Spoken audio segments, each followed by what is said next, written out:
Hi everyone. Hi. Happy Easter. Happy now. Wow, what a joy to be here with you all today. It was very, very beautiful. Yeah, Marina and I have been in a beautiful experience these last 24 hours. It's been quite an experience just to even connect about today's movie. And yeah, and we were just sharing, actually the thought came in last week, actually at the start of Holy Week on Palm Sunday.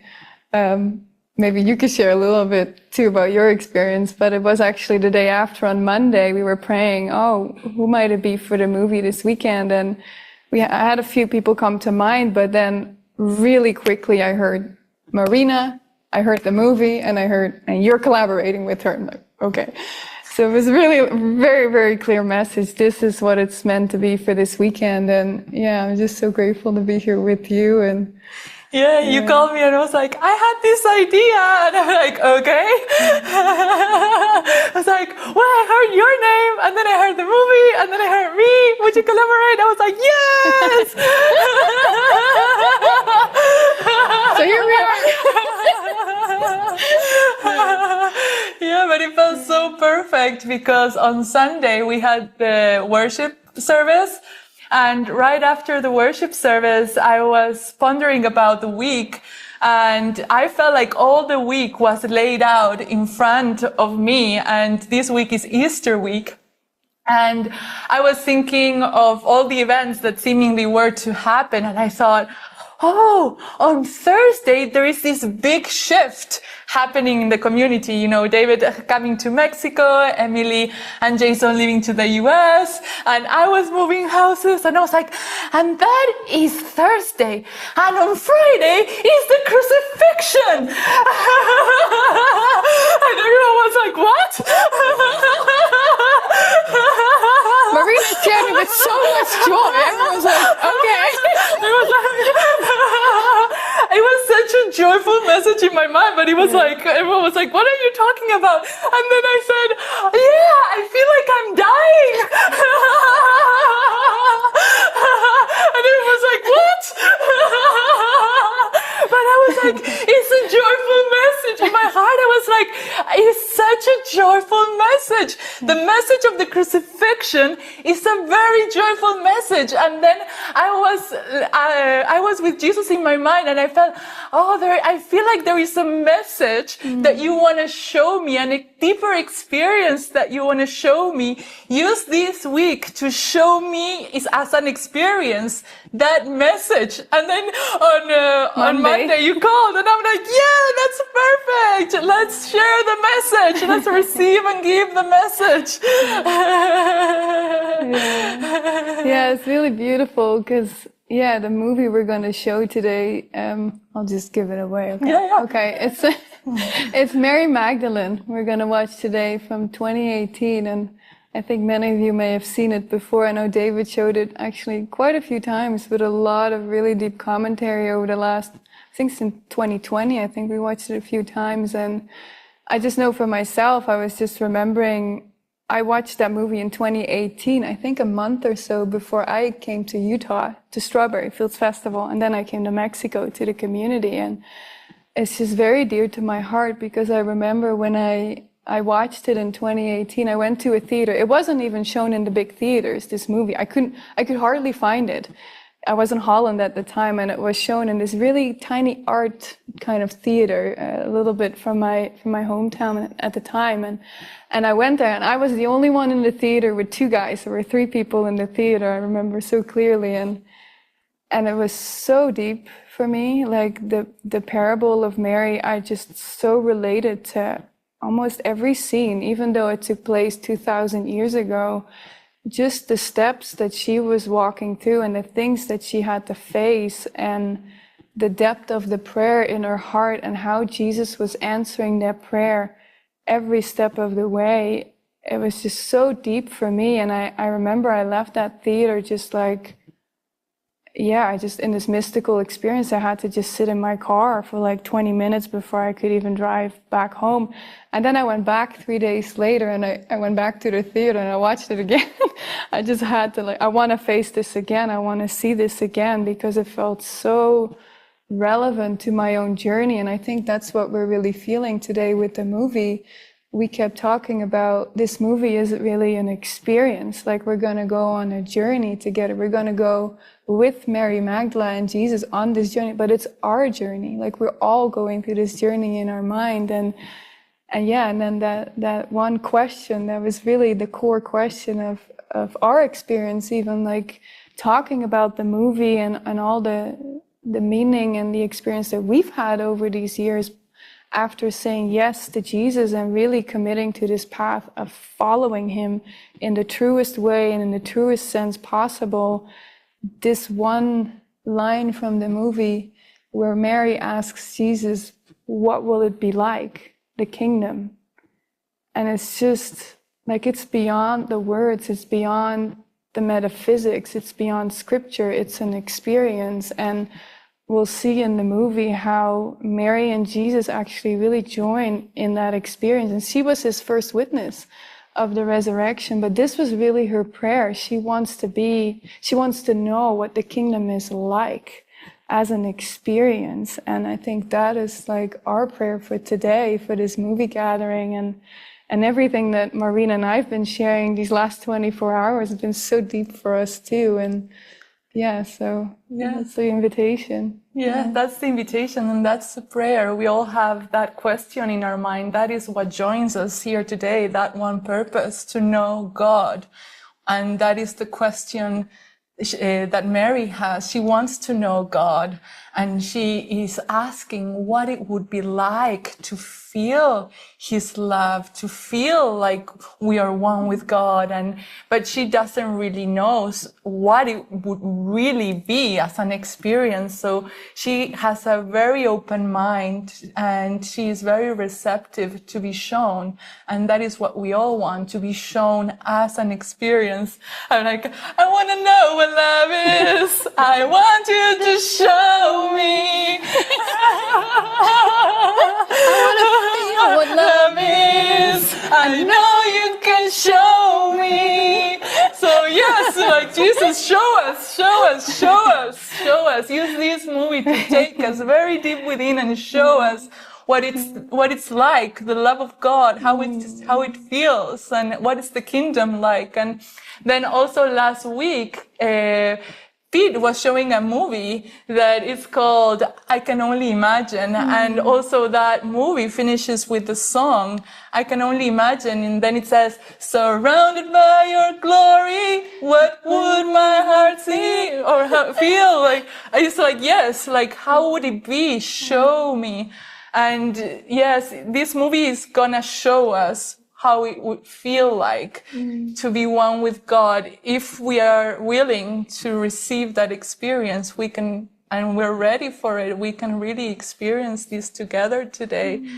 And this question is going to be explored in so many ways all along the movie. It's going to start with this question, and then there is going to be an answer that comes through Jesus to that question. And he says at the very, very beginning that the kingdom of God, the kingdom of heaven is like a grain of mustard that a woman took and sowed in her garden. And it grew and it grew and it grew, and all the birds came and did their nest there. And this morning we were joining, and then there was this big tree, and there was this beautiful white bird. I have never seen such a big, beautiful white bird. And then it rested in the tree, and I was like, oh my God, that's today's message.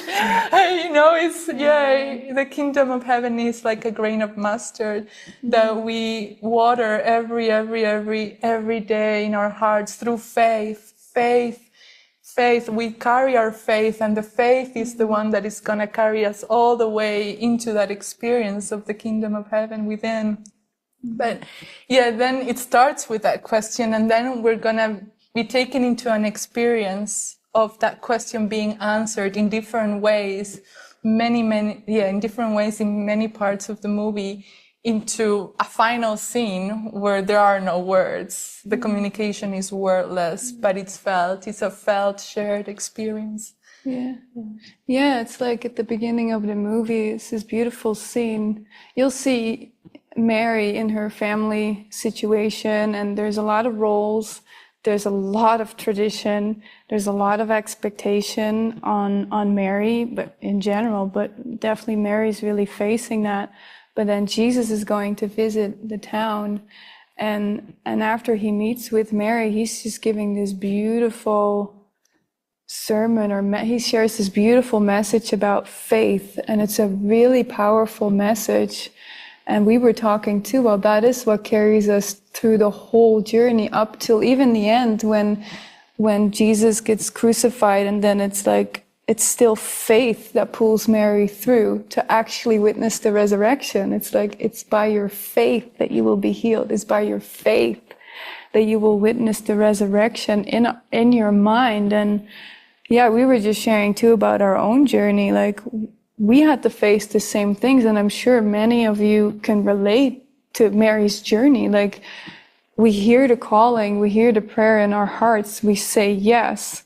And then anything that's not the yes is going to be shown, it will show up. And those are the obstacles that we have to face in our mind, whether it's family roles or family traditions, or it's career, or it's money, or it's fame, or it's pride, or whatever it is. We have to face all those obstacles. And we were sharing too that, you know, in the beginning, it seems maybe more the symbols are out there, like the family concept, or a partner or marriage maybe, or the career concept, but then it shifts to more of an internal letting go, which is what I've been feeling a lot recently. Like, it's more of a letting go of the ideas. Like, ultimately they're all ideas, family and career, they're all ideas, but it seems to be out there, but then it goes more internal, and you have to let go of these ideas of who I think I am. That's ultimately what it's about. Yeah. Yeah, that's beautiful. That's very deep. Yeah. Yeah. We had a beautiful experience. Yes, you were thinking about that too. I don't know how to introduce this, but yeah, we were just having such a deep joining, Marina and I, yesterday. We said, okay, let's come together. Maybe we'll preview the movie. We didn't get to previewing the movie. We were talking and talking and talking and talking, and we just went into this really deep mystical experience ourselves, because this movie is for us. It's about an experience. It's not about sharing the concepts. Again, it's about an experience that we want to have for ourselves. And I feel like we had quite an experience yesterday, and it was all about remembering what the Easter message is. Like, it was just in the little video before the movie gathering, the message of Easter is joy. And how else can we be in joy unless we know that this world's not real? Like, be of good cheer. I've overcome the world. Like, that is the only way that we can really, really, really, really be in joy. And we seem to be joyful about things in the world, but that starts to fade too. It's not the true joy. Like, the true joy has to be constant, and it has to be outside of this world. It has to come from that experience. And so yesterday when Marina and I were joining, I was just, I don't even know. I remember now. Marina we were just talking about our journey, actually. And because Marina and I have been really together these last 6 years or something, 5-6 years here in Mexico. And we've had parallel journeys, and we've been living in similar houses, or we've been similar projects. And then our journey seems to go apart. Like, our bodies seem not to be together, but our journeys has been really, and there's always been, I saw it for myself, there's been this temptation to compare and contrast. Like, oh, that looks like that, my journey should look like this. Like, those things come up along the journey. We look outside and we compare, and then we judge. And so that all needs to be released. But yeah, yesterday was just because I'm going traveling soon and Marina's staying in Mexico. I just feel like this is just a gift from Jesus for us to have like one big collaboration before seemingly our bodies are going to be separate. But it's like, no, we want to share the celebration and the joy of our collaboration over the years and the assignment and the healing. And so all this gratitude came through yesterday, and we shared with each other about our journey too. And it was really beautiful because Marina was sharing, you were sharing like how much effort you used to put towards things in the world, like, and yeah, I was saying, you know what, Helena, it's so funny. I had put so much effort in everything in the world, trying to achieve something. I was like, I tried everything. I was giving it my all, but I was like, I was never passionate about anything, but I was trying everything. So I would go to, I was like acting classes, and I said, golf, tennis, ballet. And then you started laughing. And then I started laughing. I said, I cannot picture you doing ballet. And then I was like, but I actually was also like jumping, like long jumping. That did it for me. I totally lost it. I just could see Marina with her long, skinny legs over this thing, and I'm like, oh my God. I was like, I was putting all this effort to jump higher and like longer distance. And I was like, oh my God, what was it for? Like, and then like, what was I doing that for? And then all that effort trying to achieve something for what? Like, it's like, you're not going anywhere. Like, it's not a dream. You're not going anywhere. Those efforts are not getting you anywhere. And then like Jesus just showing me like that never got you anywhere, trying to jump longer, higher. Like the only purpose that effort has right now is an effort that it seems to require to change your mind about the world, or to change your mind about the purpose of the world. That's the only good direction for effort, but not efforting in anything in the world. And then you had a very, like when I was sharing that, you had a very deep experience that came to you, because why would I try to win a competition in the world or try to build something in the world? Is to build an identity, but then that's not where our joy is. And then you came to this realization. We were laughing. I felt like I was hanging on the cross yesterday, but in a really good way. Like, and I could actually feel why Marina was so joyful on Sunday, saying, "I'm getting crucified." I'm like, I don't get why you were so joyful about that. But I got it yesterday. It was like Jesus showed me what the joy was, because, well, yeah, you were saying too, like you didn't like the passion thing. Maybe we circle back to that. But yeah, it was like this effort, and I could just see when we were joining, like, oh wow, and how the ego, you try to do it on the world, then you come to, in our case, the spiritual community, and you try it there. Like somehow the Spirit can use it all. Like I can feel it. The Spirit has used a lot, because I feel, I was sharing with you, for me, it's been a lot of projects and a lot of collaborations, and you've had more like quiet and prayer time. It looked a little different in form next to all the projects you've had, but it was like, oh, but I don't know what it was. Even in the moment, I could see somewhere in my mind, I had not let go of something yet, and it was this efforting, or you see it in the movie. Actually, it's a very deep scene with Peter and Mary that I just love that scene. And this is ultimately, I feel, what Jesus is wanting to teach me, show me, like truly the kingdom is not of this world. And I've heard those words so many times, and yet there are temptations along the way, like you were sharing with that worship service with Jason, like the temptation, like, or even when Jesus went to the 40 days in the desert, like how the ego tries to tempt you, even with spiritual community or spiritual self-concept or whatever it is, like that needs to go too. And there was just something that happened yesterday where I shared with you, I had a very deep prayer the other day, because I was really into horses when I grew up, really into horses. And I still had that concept in my mind, and I saw it the other day. And I just said to Jesus, you've got it. I don't know how to let this go. I still value this. That's my kingdom. That's my kingdom. It's with horses. And I gave it over to him. I said, you got to show me this. And then yesterday something happened. I don't even know exactly what happened, but I could see how I had not let go of something in my mind that I wanted. Like, it was like a false confidence in that concept. It's a self-concept where I have found confidence, and I've built my little kingdom as it's an idol. It's an idol, and I couldn't let go of it. And yesterday, I can't even explain what happened, but there was something that it just cracked. Like, you could just see the self-concept right there. This is what you're actually holding on to instead of the true kingdom that's inside and the true strength that's inside, which is actually with spirit. It's through God. It's with Christ. It's not a personal strength in any way. And the ego is going to build many, many concepts to try to see strength in a concept or out there. And yeah, it was just so beautiful yesterday. And I could just feel like something it went away, or something just completely dropped. But it felt like I was hanging on the cross. But I was so joyful.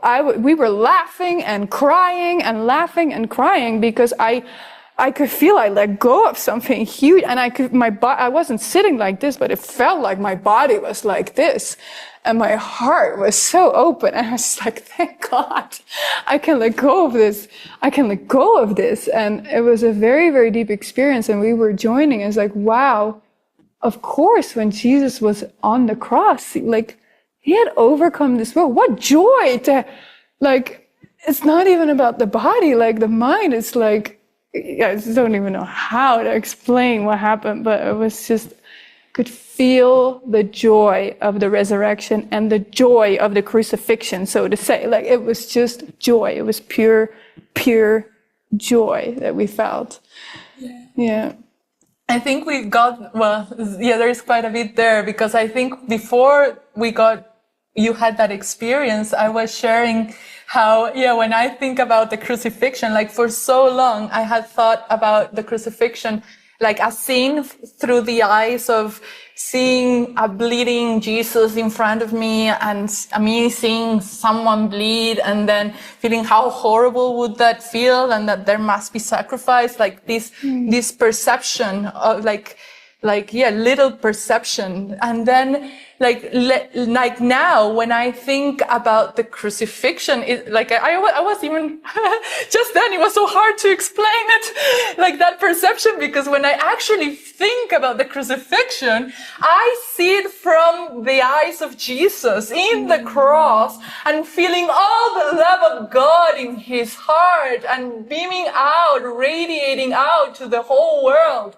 and seeing the beauty and the glory of God's love, and seeing how everything is beautiful, like everything is part of him, and it's so beautiful. It's a forgiven world. It's a completely forgiven world, and there is only love. And then how beautiful to see only through the eyes of love. So when I think about the crucifixion, is that what you were saying? Like, there is no pain, there is no suffering, there is no sacrifice. There is only love, and that is the message. Teach only love, for that is what you are. And so it's letting go, not just of the body. It's like the whole self-concept that you made, you have to let go of to come into that experience that you are only love. And so then yesterday, when you were having that experience of trying to cling to a self-concept, and then realizing like all the effort that you have put to try to get recognition, I think that's the word, like, that to get approval from the world or recognition from the world, and then seeing how painful that is to cling to that, and then seeing like, why am I doing this for? And then being able to see, because you always also said, oh my God, you were like, oh my God, I see you with your skinny leg long jumping, and then you started laughing, because it's like, I feel so much innocence. There's so much innocence. Like, yeah, you're just trying, but you're doing it with innocence. You just don't know what you just don't know. And that is also the message that Jesus said at the cross.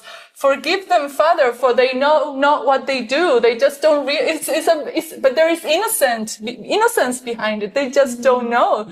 They just are confused. They're like children that are confused. And I'm here just to show them the truth, that God loves us. And there were you able to see that and let go of it. And then we were both like joining, like, oh my God, that's so beautiful to let go of the old self-concept or a small identity to realize who we truly are. Yeah, I think that's it. Like, that's the journey, and that is, I think, the experience or the vision we were sharing. We can't really directly share an experience, but there's a vision that's underneath it, and I feel that is what this movie is about today. It's to let go of that, whatever we think we are. But you were also sharing, like, you had no passion for anything in the world, and I can. There's a scene in the movie, you could see it on Mary's face when she's having a conversation with the family, and they start to talk about Jesus visiting the village.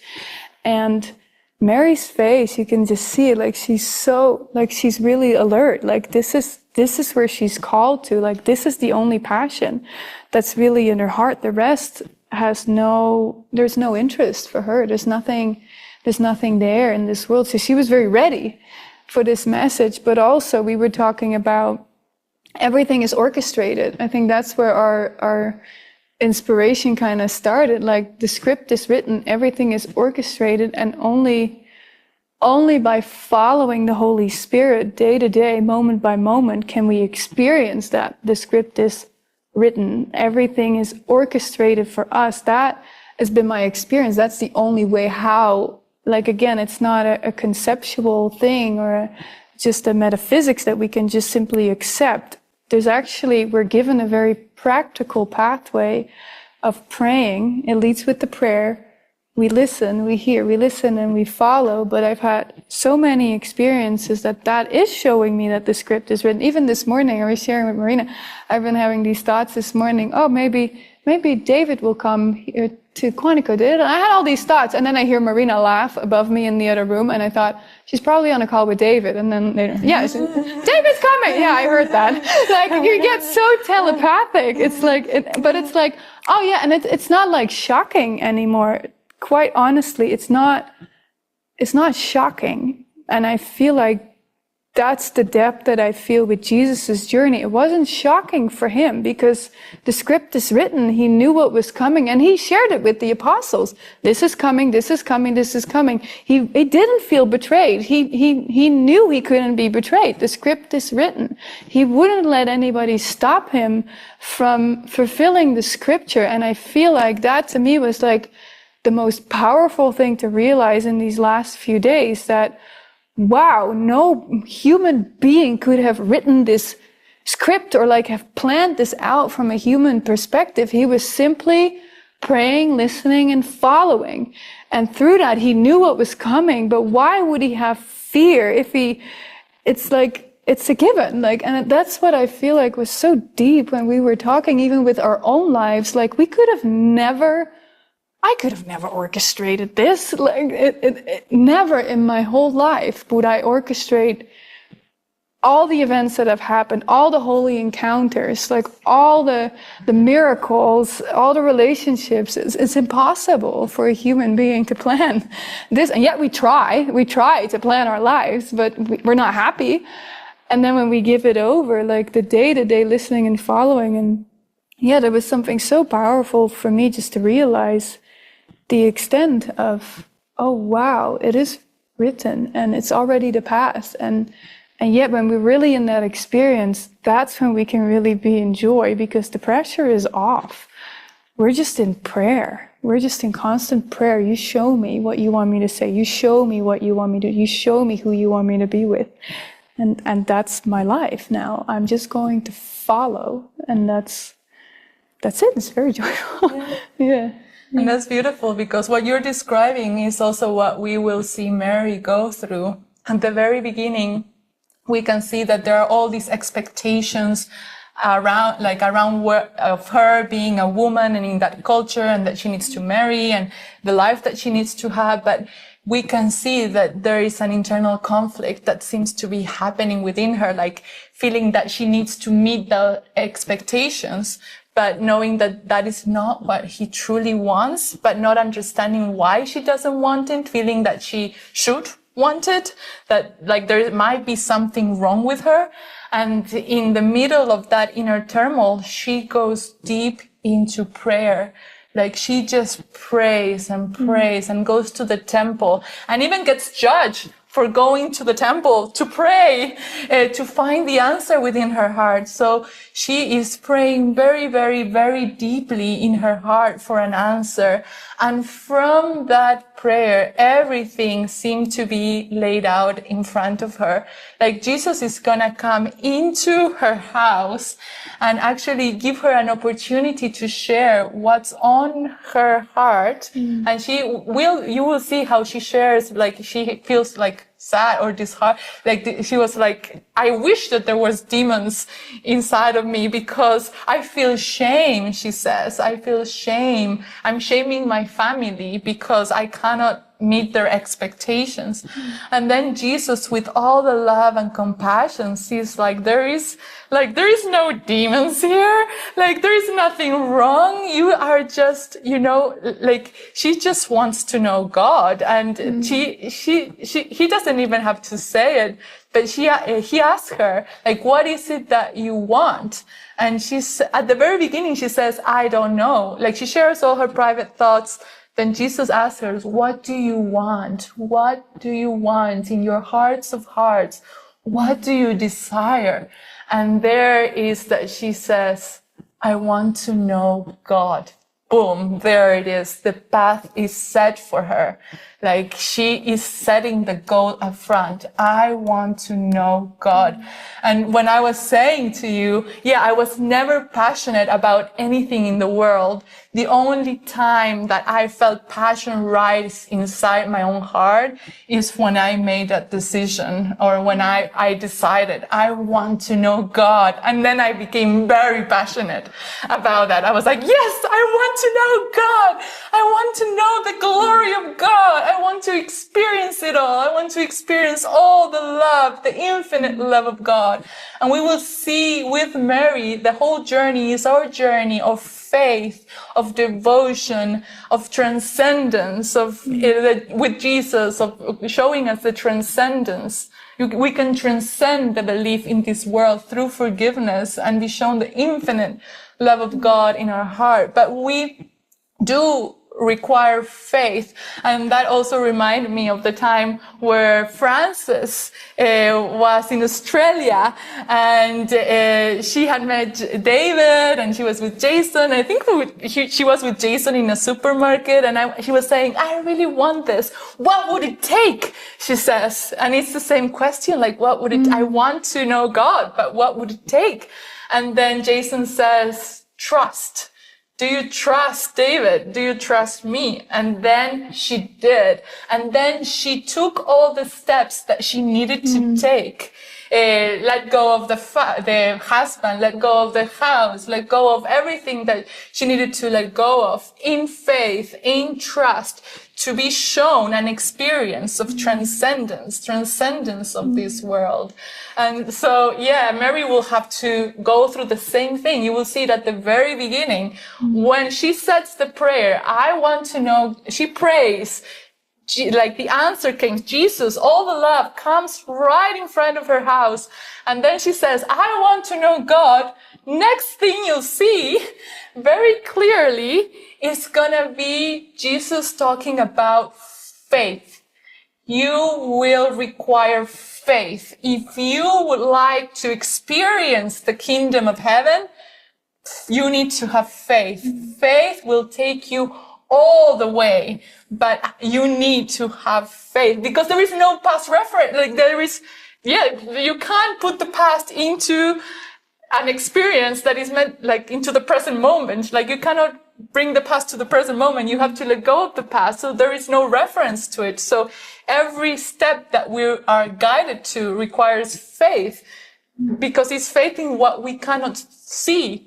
through the five senses. And the kingdom is not to build anything in the world. And that's what you were saying about the spirit, like even bringing a spiritual kingdom on earth. And that's what all of the disciples were thinking, that Jesus would bring this kingdom on earth. And it's like, yeah, it's not to achieve anything in the world. You're not even meant to achieve like a spiritual community on itself or have followers or convert people. It's all for your mind. It's all for the recognition that you are spirit.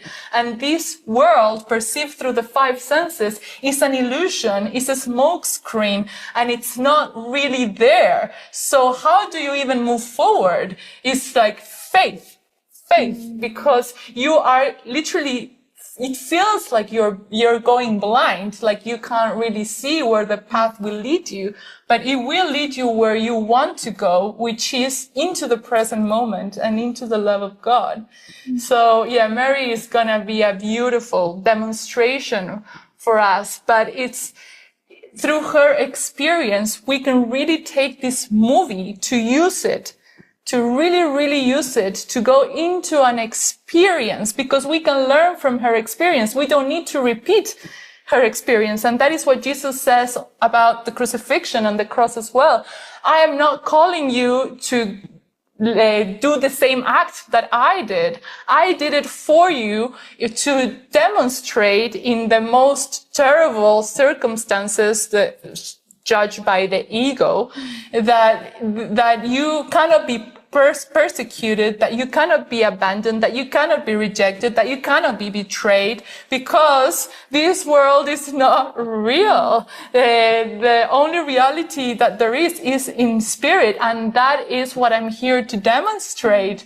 That is the message that Jesus is showing at the cross. But he says, you don't have to repeat the experience, but you do need to do one thing. And that one thing is learn to perceive like I do. Like, give me your mind, give all the effort that you have, bring it into aligning yourself with me, with the willingness to hear only one voice. And following that one voice will never, ever, ever lead you into sacrifice. There is no sacrifice. Jesus is so clear about it. It's like, there will not be any sacrifice if you follow me. The ego screams, there is sacrifice. And Jesus is like, just have faith and trust on the step that is given you, and you will see as an experience that there is no sacrifice. And I could even feel that for myself this week, because I was the step was really clear to move houses. And I was like, or every step that I am given, like, to go into my calling, I have a yes in my heart and a desire to follow, and I will follow. But as soon as I have that commitment to follow, then I can see the ego in my mind screaming, don't you dare do that. And I feel like the biggest one that, like, I never heard the ego scream so hard in my mind when I was in community for, I think, 3 months. And then I heard the guidance to go to Australia to unwrap all my life in 2 weeks.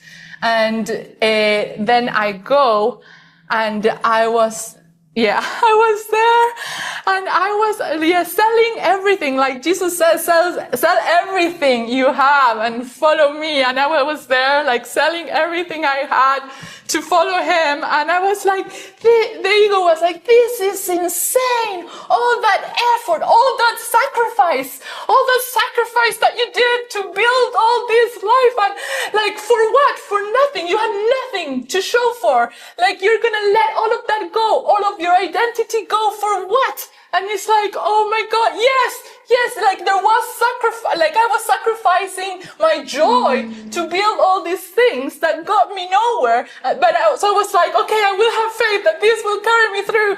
And then the ego was like roaring in my mind. But then but then I got here and I felt like rest, like deep rest. And I was like, oh my God, thank you, Jesus. You're just giving me the instructions to release my mind, to free my mind, to give me deep rest, to rest in you, to give you all my burdens so that you can make them all disappear. And so every, like it seems to be happening over and over again. And yeah, this week happened the same thing.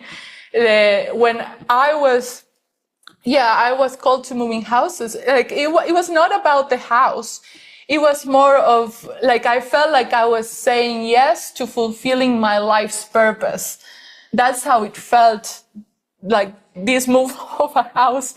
And that's why I was saying, like, it's like, I feel like it's a crucifixion because I have to like let go of any idea of who Marina is to accept my life's purpose. And the ego just started, like, I could hear all the thoughts in my mind, like, you know, you have found love in, I just had this song. I found love in a hopeless place. I was like, oh my God, how do you find love in a hopeless place? Yeah, just by seeing that it's not there. Like, how do you find joy in a joyless place? Just see that it's not there.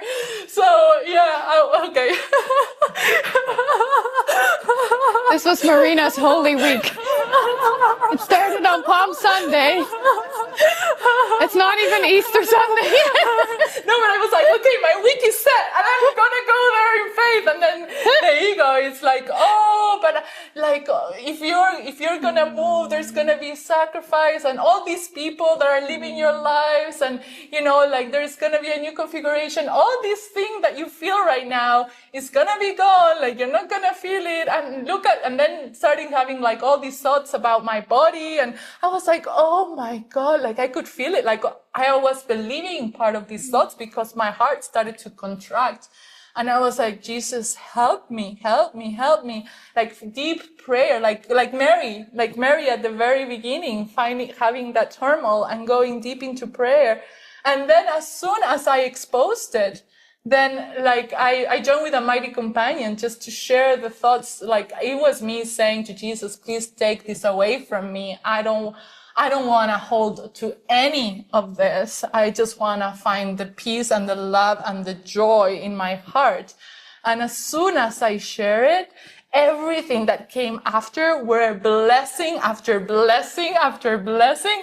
I could see how everything was being configured and orchestrated by the love of God to show me how loved I was. So like, yeah, the following day I shared with Helena, like everything was going around me, like people, like their projects and what they were meant to be doing, everything was shifting, but my heart kept expanding and expanding and expanding. And I was like, I am so loved. I am so loved. I feel so much love in my heart. I was like, this is so joyful. And then like I moved houses the following day and I was just seeing so much kindness. Everyone around me being so kind and so loving. I was like, how could there be so much kindness? Everyone's just so beautiful and so kind. And then coming to this realization, yes, the ego voice is a lie, is a smokescreen. It will try to stop you, telling you all these things for you not to keep going in trust and in faith. And if you follow, then you can come to an experience that there is only blessings, that there is no sacrifice. And Jesus says it very straight in the section of the message of the crucifixion. And it says, if you hear the Holy Spirit, if you hear his one voice, you will never be called into sacrifice. You are only gonna be called into deeper and deeper and deeper love within your own heart. But do you have the courage to follow? And that is also what Jesus is gonna ask Mary Magdala. Do you have the courage to follow? Do you have the courage to follow that inner voice? Will you have faith? Yeah. Yeah, it's really beautiful. I think this movie is just for all of us, like it's just being shown how we're all called also into a function, like we're called in to teach what we would learn. And Mary has many, many, many opportunities because from the moment that she has her prayer to that moment of witnessing the resurrection and having that really intimate communion experience with Jesus, with the Christ, really, it's like there seems to be a journey. We do seem to go on a journey, and there seems to be many opportunities to teach the kingdom to the kingdom. Like that's one of the things we have many quotes from the Course that we might call on, we might not. We'll just see what comes through. But it was so much that it felt like Jesus can say about this journey, and I feel that's inspiring for me, because every day I have so many opportunities to teach what I would learn. If I want kindness, I need to be kind. I need to teach kindness. If I want to experience forgiveness, I need to teach forgiveness. That's the only way how I can learn. If I want to feel gratitude, I have to share my gratitude. That's the only way. To give and to receive are one in truth, but by giving, I am receiving. And I feel that's so beautiful in this parable of Mary. You'll see all these scenes that it's like a skit. Like she's got a skit too. Like Jesus had his skit. This is Mary's skit that we're going to see today. These were the things that were orchestrated for her to go through these lessons of forgiveness and teach the kingdom to the kingdom. And teaching the kingdom to the kingdom means making no exceptions. It's not about a kingdom on earth. And she was ready. Like she had such a beautiful presence coming through, which she already had even within her family. Like she already had such a beautiful presence in her heart and this prayer. And so, yeah, I think maybe we just start and we'll pause it from time to time. But yeah, I would just wish you a beautiful journey with this movie today. And she is going to face many obstacles that I think a lot of us can relate to, but she's also going to move through it very rapidly, because she is following. She's not debating. She's following with the love in her heart and the prayer in her heart and by faith. And it's just such a beautiful demonstration for all of us. It's timeless. It's for the mind. It's not set really in time and space. This is today. This is our journey today. So yeah, I just really look forward to sharing this and being with you today on this journey. So yeah. Beautiful. We can start the movie. Yeah. I remember these scenes very well the first time I even watched the movie, but you can see how tied the ego is. Like, it's so tight. Like, these are the roles, these are the expectations, this is how you should behave, this is a woman's role, this is a man's role, here's how you pray, when you pray, where you pray. It's very tight, and I was just feeling my heart even when I was just watching the scenes, like, remember that line from the Course where Jesus says, your tolerance for pain is high, but not without limit. And I can really feel it when watching these scenes, like, yeah, she's reaching a limit, actually. And she's reaching her deepest prayer. And even the strength with which she says, I need to decide. That is so against any tradition that she's living in. Decide what? Your life is laid out. We know what your part will be. That's the ego has given you a part. This is what you need to play. But it becomes intolerable, actually, to live with it. And I thought it was so beautiful that when she goes and she prays and then she goes out to the water and there's the boat with the little light as a symbol, like the little flame. It's always burning. There's like a little light there, and like, keep that fire burning. Like, that's the light of Christ. And just that little symbol, it feels like so beautiful. And it was just showing up. But these are the things that we need to face on the journey. Like, it doesn't matter who will reflect it, but these are the things that we have to face. And then we were talking too about, who is my mother, father, sister, brother? Those who share the will of God, like in heaven, are my father, mother, sister, brother. It's like, these are the things that, like, we have to break through, actually. Yeah.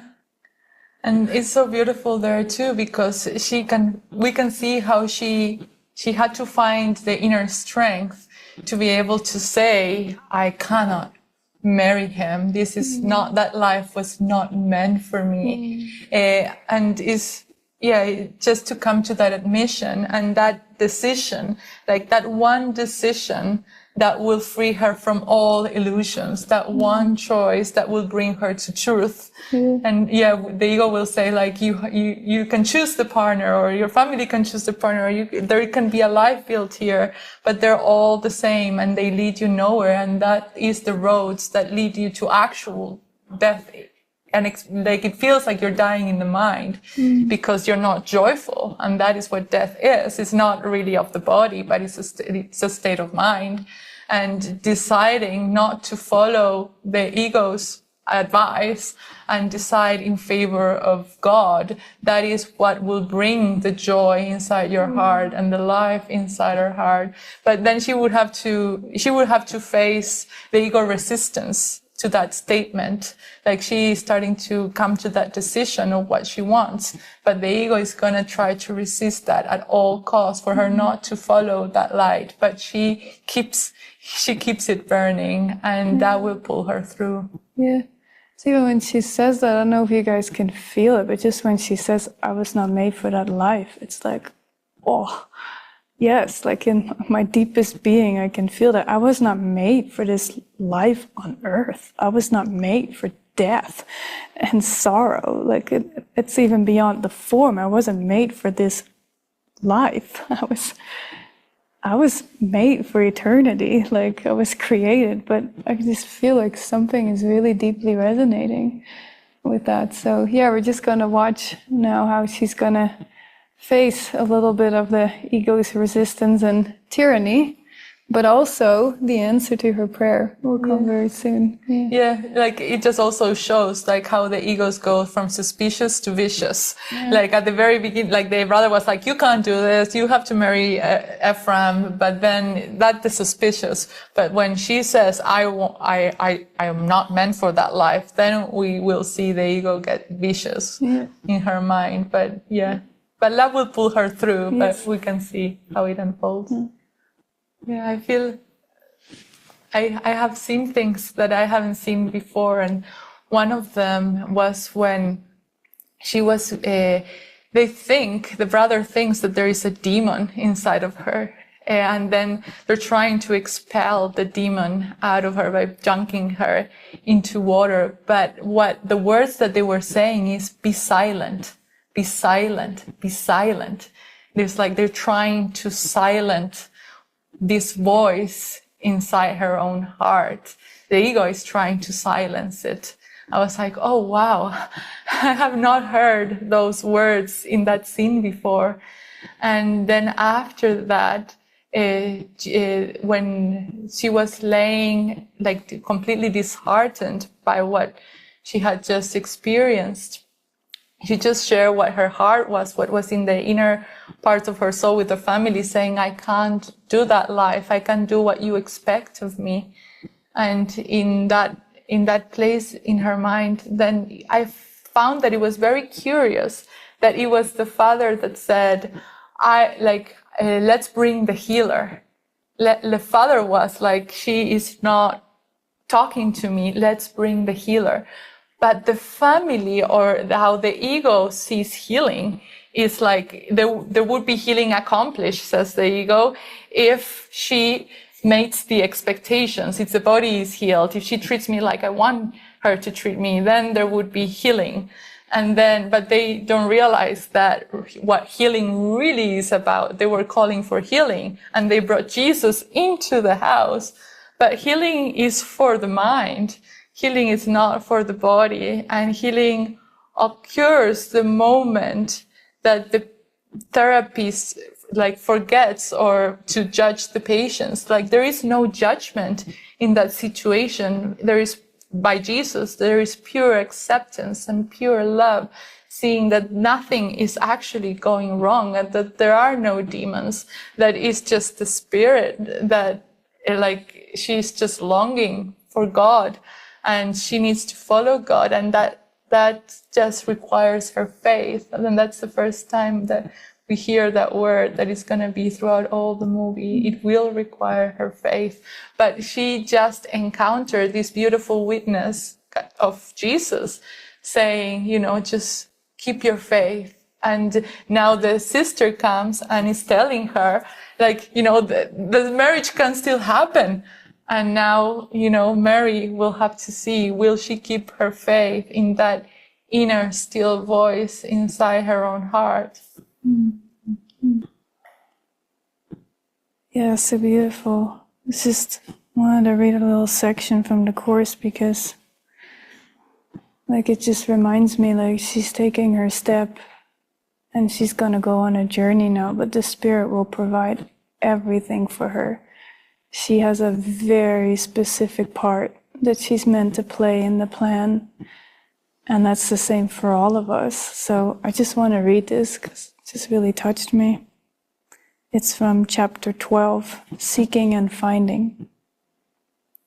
You will undertake a journey because you are not at home in this world, and you will search for your home, whether you realize where it is or not.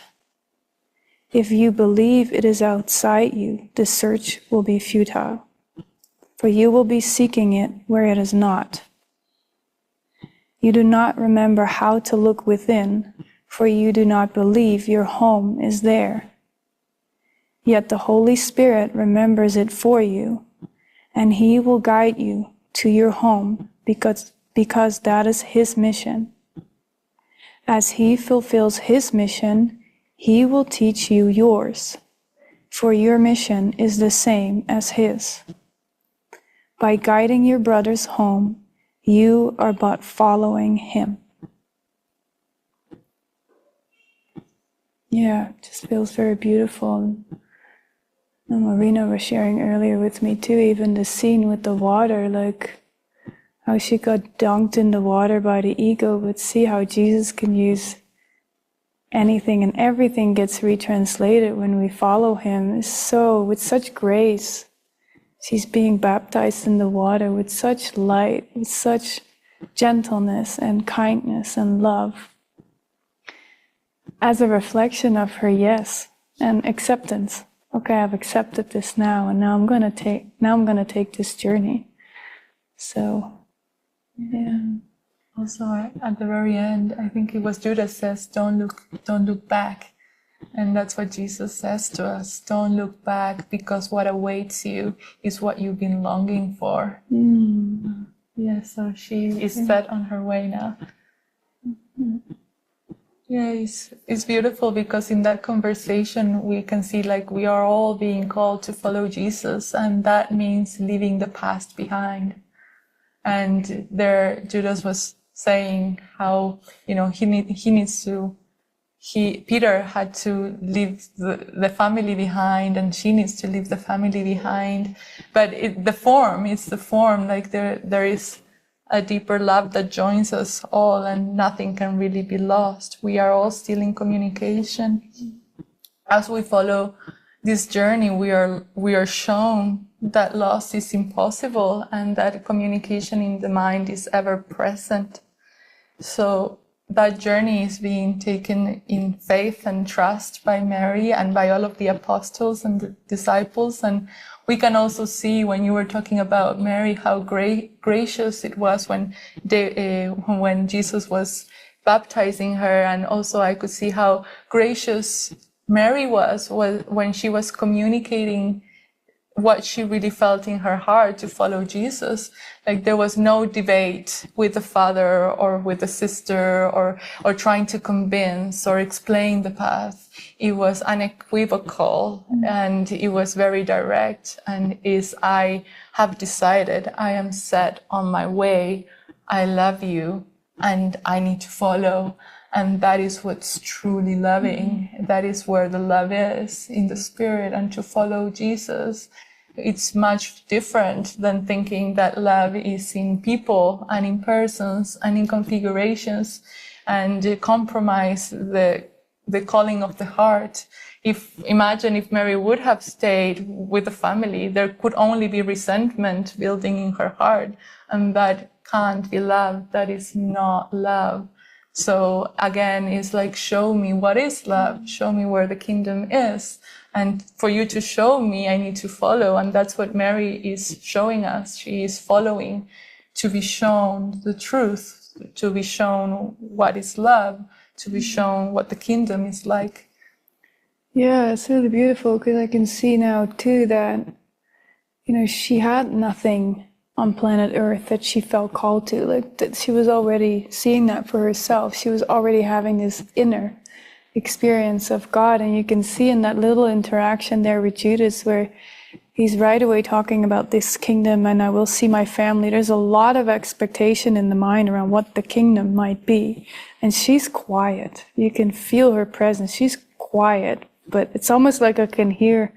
She's such an open mind, but she's making no conclusions. She's not even biting into that, like a kingdom in the world or on the planet or something on earth. Like she's just quietly listening and observing, but she already had that deep experience in the silence. That's where the kingdom is. So yeah, you're just going to see how this is going to play out with the apostles. There will be a little bit of debating here and there around what the kingdom might be, but yeah, she brings such a beautiful, soft presence, but it's a beautiful demonstration. Yeah, not assuming that she already knows what the kingdom is, but asking the question. The apostle, like Judas there, like you were saying, thinks that he already knows, like the family will come again and raise from the dead and see them informed there.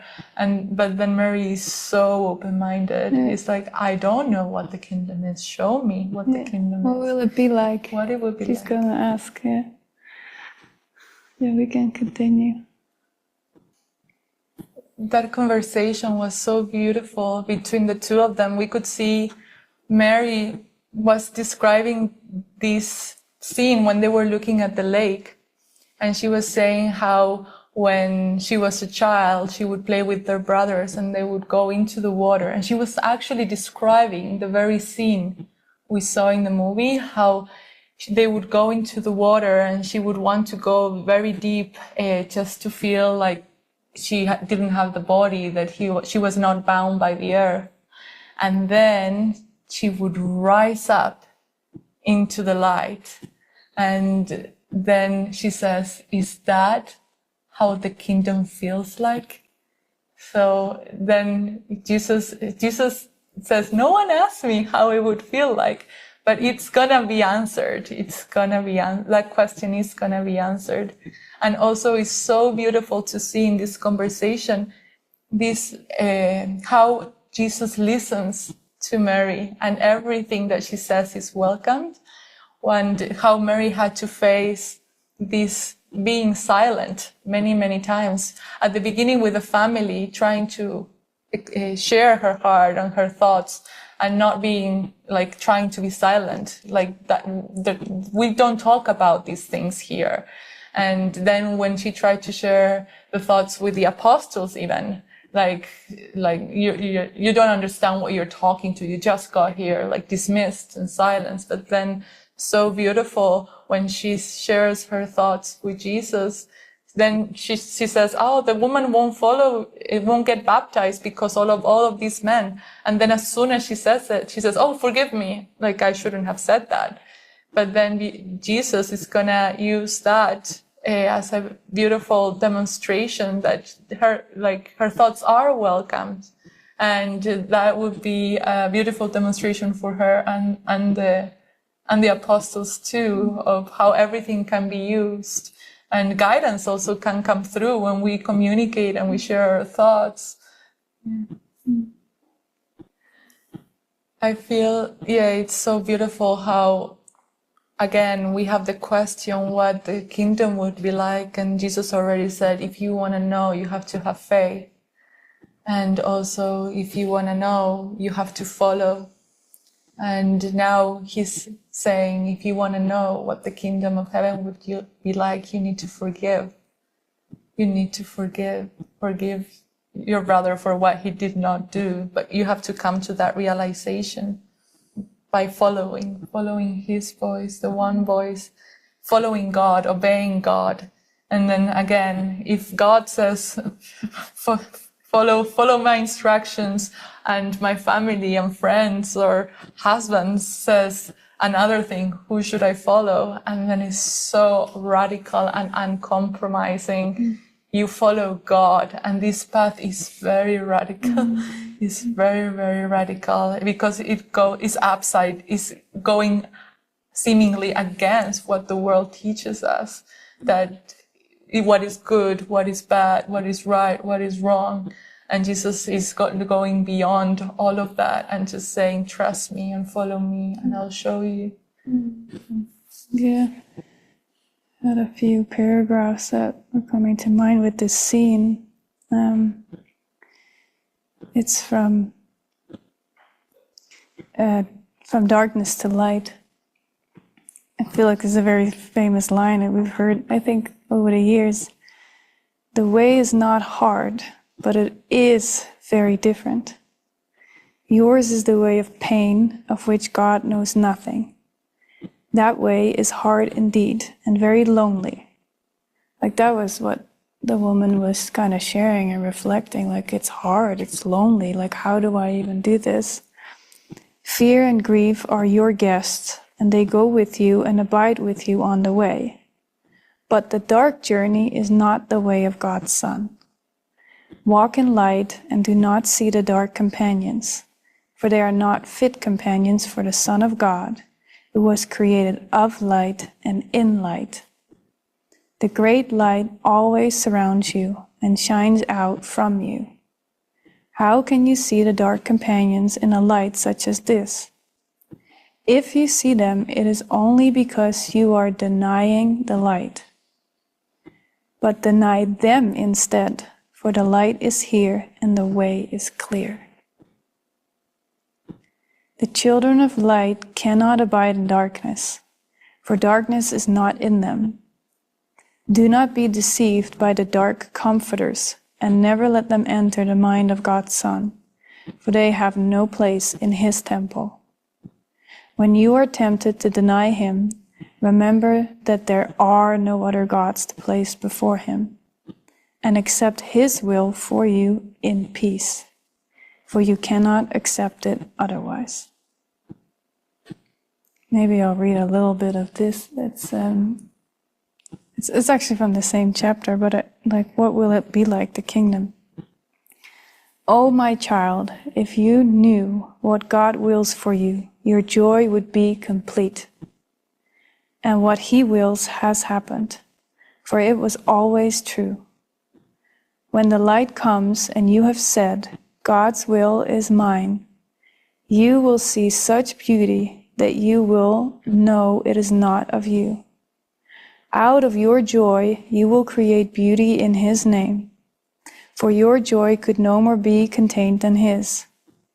The bleak little world will vanish into nothingness, and your heart will be so filled with joy that it will leap into heaven and into the presence of God. I cannot tell you what this will be like, for your heart is not ready. Yet I can tell you and remind you often that what God wills for Himself, He wills for you, and what He wills for you is yours.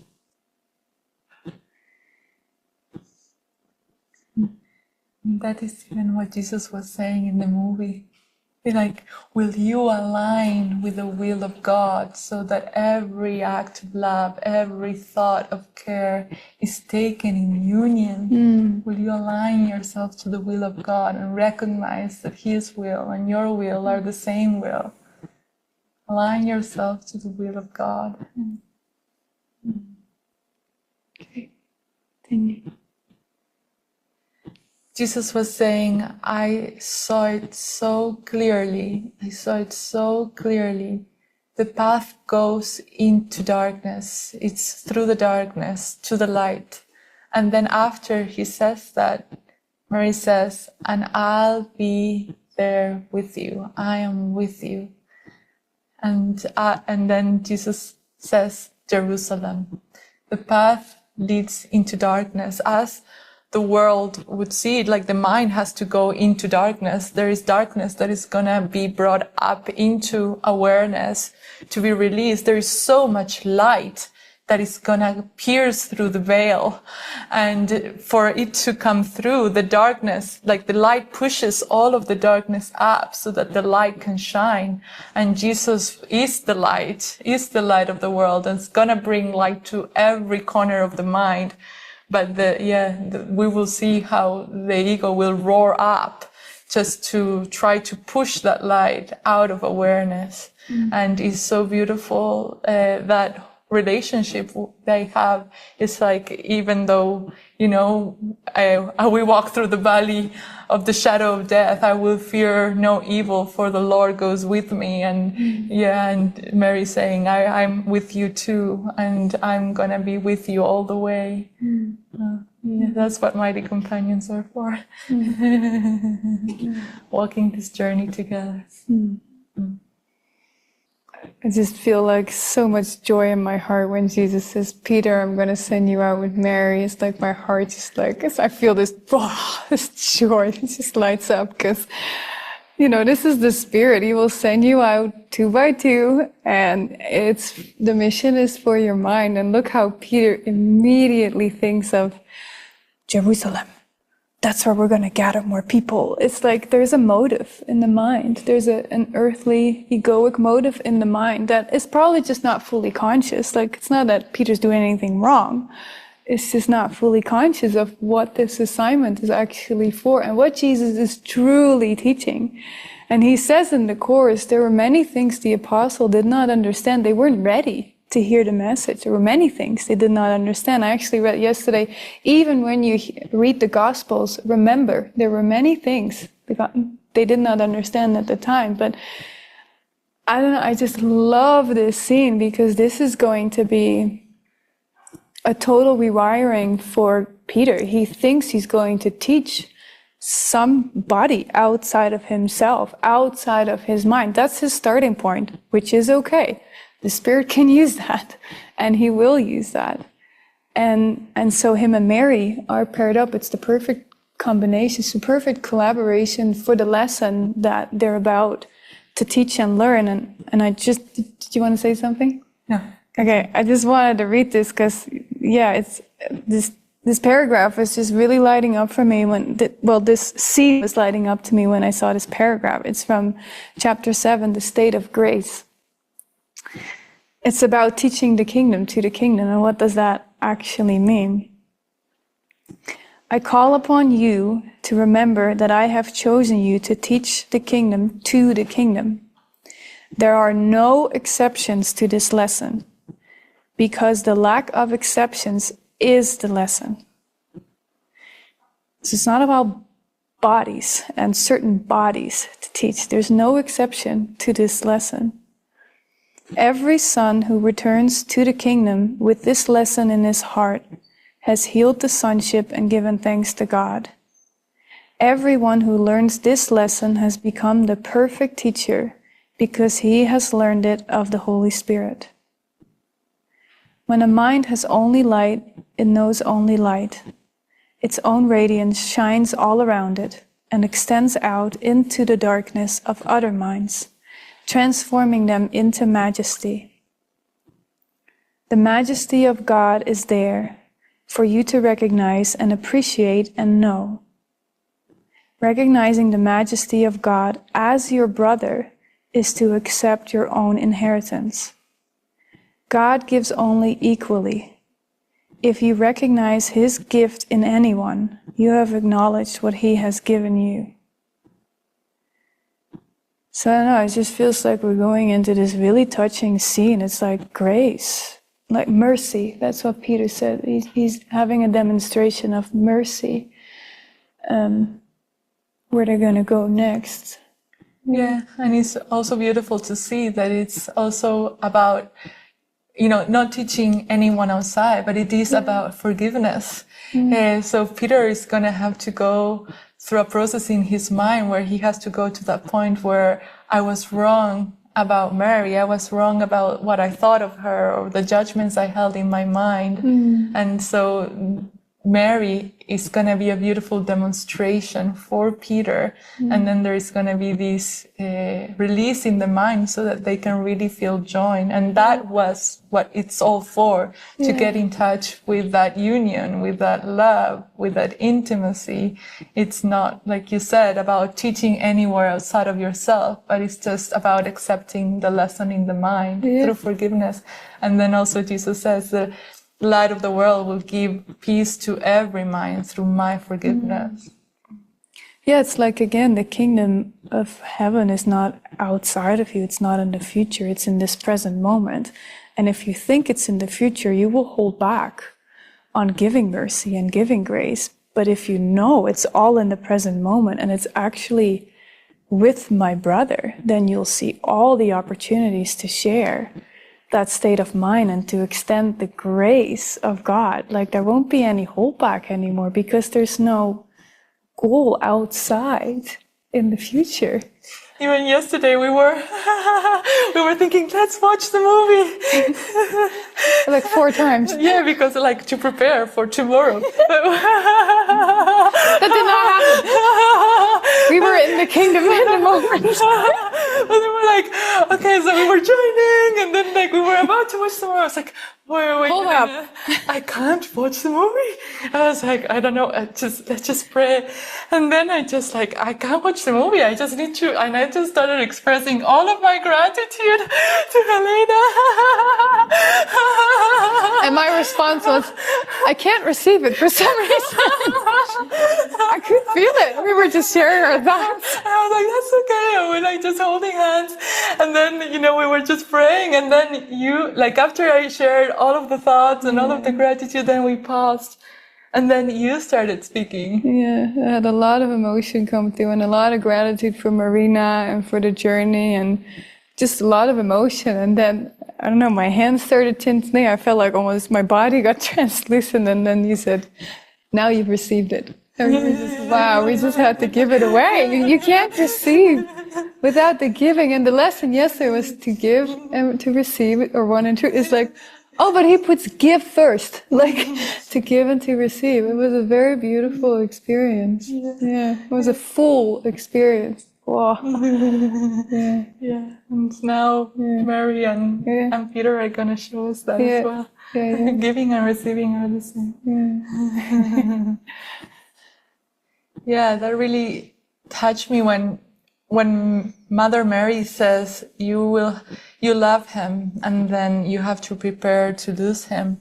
And then I thought in my mind, yes, you need to let go of the belief that you can lose love. Love is content and is not form of any kind. And that is what following Jesus means. He's going to show us. He's going to point us where the source of love is to the love within, and show that loss is impossible, that we can never lose by following him, that we can only gain and that love remains. And that is the experience that Mary Magdala will be shown as she takes the next steps with Jesus. Yeah, I was just reminded again of what we talked about at the beginning of the movie, like, what will it be like, the kingdom? You can see all this buildup of expectations and all the private thoughts and all the expectations. This is what it's going to be like. And it's like this buildup of energy. But if I just have that question in my mind, what will it be like, the kingdom? It's like, well, not that. It's not with a lot of noise and a lot of...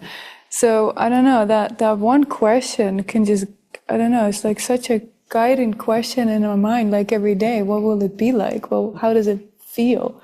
How does it feel? That's the one question you can ask. How do you feel?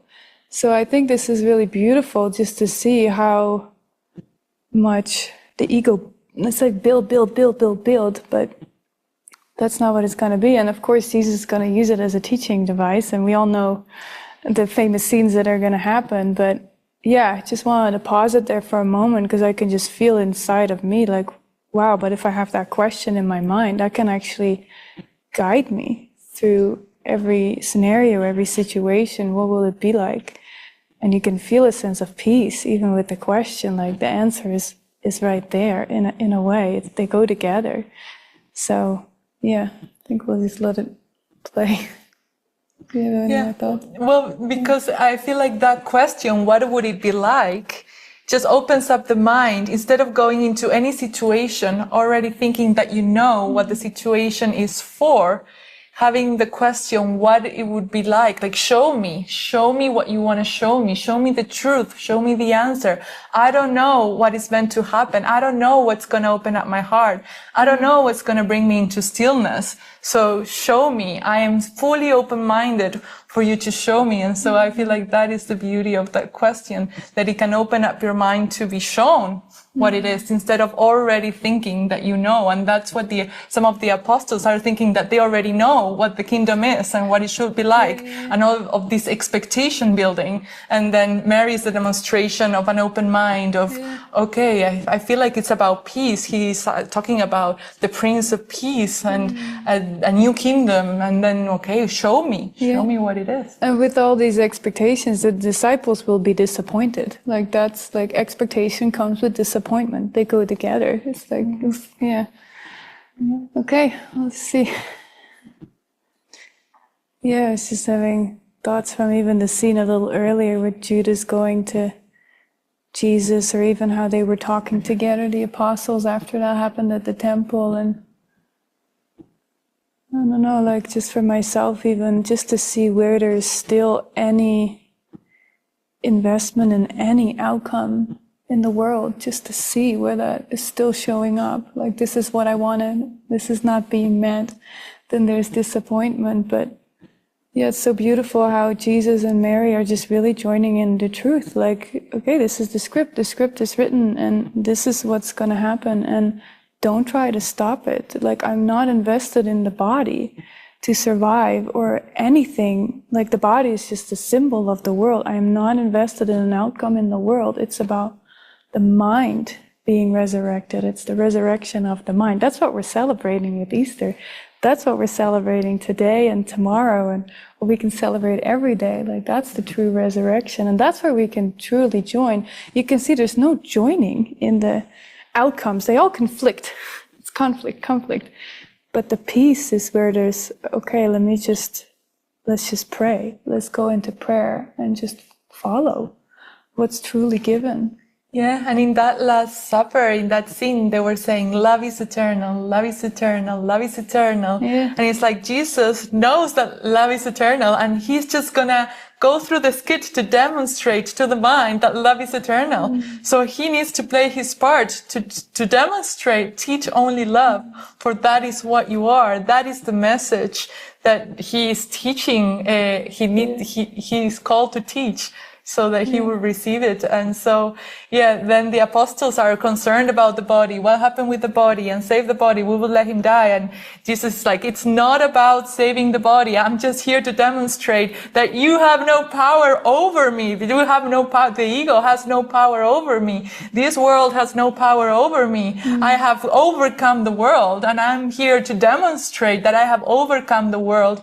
God loves us. You are love. So teach only love. And in the most terrible of circumstances judged by the ego, they are apparently, and that's the word that you it's important, apparently the body gets beaten, he gets betrayed by Judas, apparently, and he gets abandoned. They all fell asleep in the garden, and the apostles feel guilt for having slept, and then they will see everything that happens afterwards through the eyes of guilt. So they cannot really perceive through the eyes of the Spirit, or really understand the message that Jesus was here to teach. But they will learn. They will hear the message, and they will learn the lesson. But what Jesus is demonstrating now is for the mind, and is for eternity. It's not for a moment in time, and we can learn the lesson now.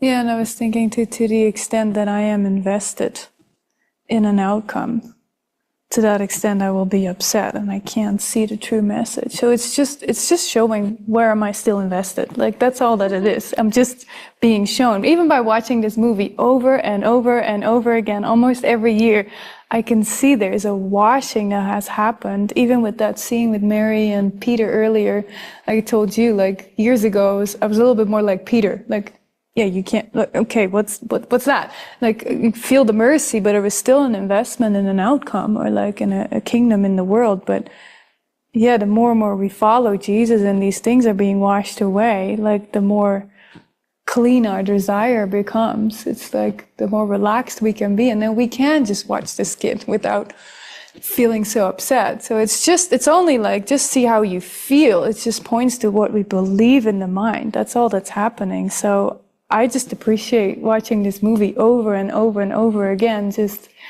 as a mind watcher, as a cleansing of my mind. And yeah. Okay.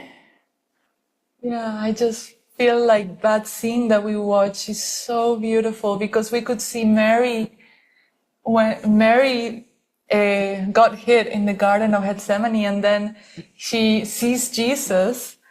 And then as she sees Jesus, she starts falling. And when she was on the ground, she had this experience in her mind where she went deep into the water. And that's what she shared when she was with Jesus in a conversation, that's what he would do with his brothers. She would go deep into the water, and she would feel like she could leave the body and she could leave the earth, and then she would rise up into the light. That's what she said to Jesus. And then she said, is that how the kingdom would be like? And then that image came to her mind, and then she rises up to meet Jesus. And then Jesus is on the cross in a resurrected mind already, in a mind that knows only of love and is teaching only love. And then they see each other, and then they're communicating through their eyes. And like, as if Mary was saying, is that how the kingdom is like? And Jesus saying, yes, like they know they're in this experience together of knowing the truth, what the truth is together. And yeah, and then there is this beautiful passage of the course that a few days ago, the lesson was, truth will correct all errors in my mind. And when I read this a few days ago, these words were coming as I thought of Jesus on the cross. And he says, like, think of it, of this being my perspective. This is how I saw it. And then he said, can you imagine what a state of mind without illusions is? How it would feel? Try to remember when there was a time, perhaps a minute, maybe even less, when nothing came to interrupt your peace, when you were certain you were loved and safe. Then try to picture what it would be like to have that moment be extended to the end of time and to eternity. Then let that sense of quiet that you felt be multiplied 100 times, and then be multiplied another 100 more. Yeah, so beautiful. Just wanted to read a little bit from the course. It's from The Obstacles to Peace. From your holy relationship, truth proclaims the truth, and love looks on itself. Salvation flows from deep within the home you offered to my Father and to me. And we are there together, in the quiet communion in which the Father and the Son are joined. O come, ye faithful, to the holy union of the Father and the Son in you, and keep you not apart from what is offered you in gratitude for giving peace its home in heaven. Yeah, there's going to be a scene soon. I know the ending scene is so powerful and so striking, so it just feels really good to read this before then, because I just want to go into an experience together. Send forth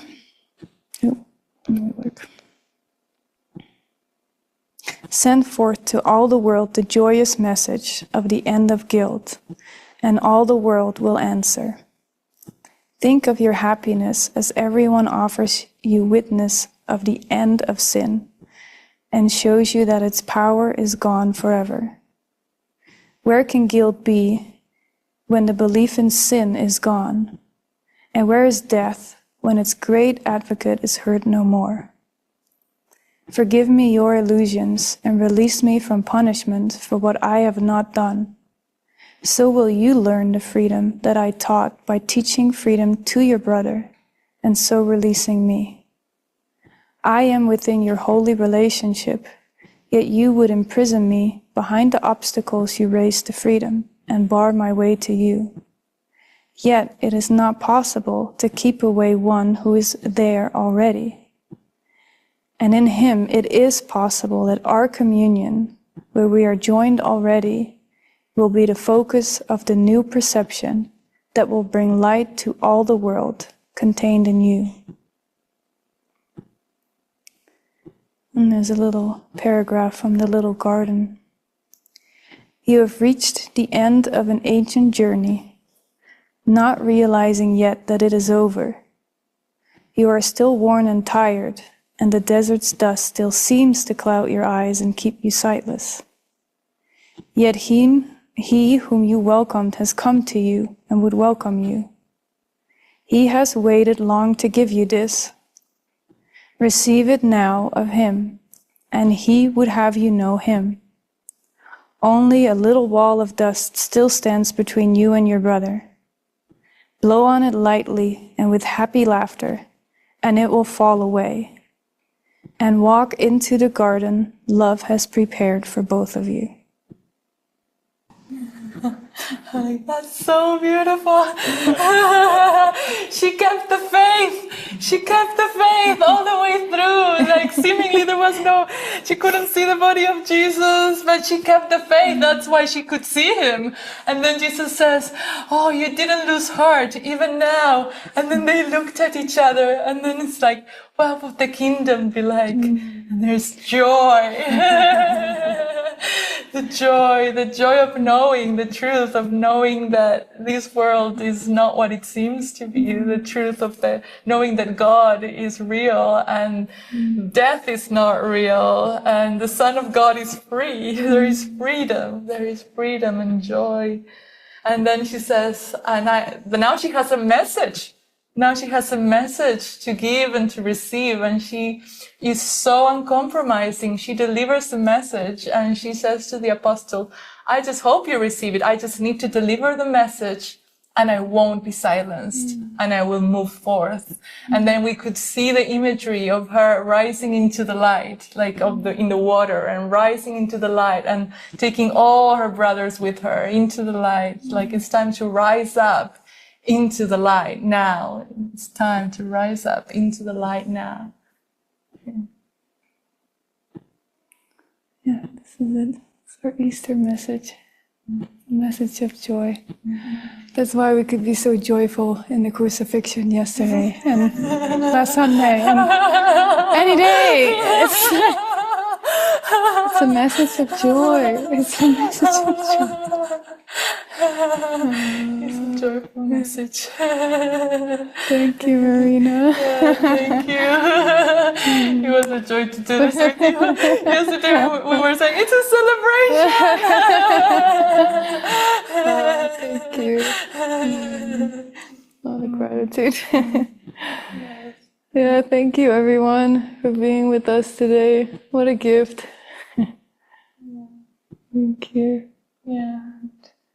Yeah, I hope that as you go into the rest of the day, the message keeps sinking in deeper and deeper and deeper, and that your faith grows stronger and stronger and stronger, so that the only thing that you see is light. Mm-hmm.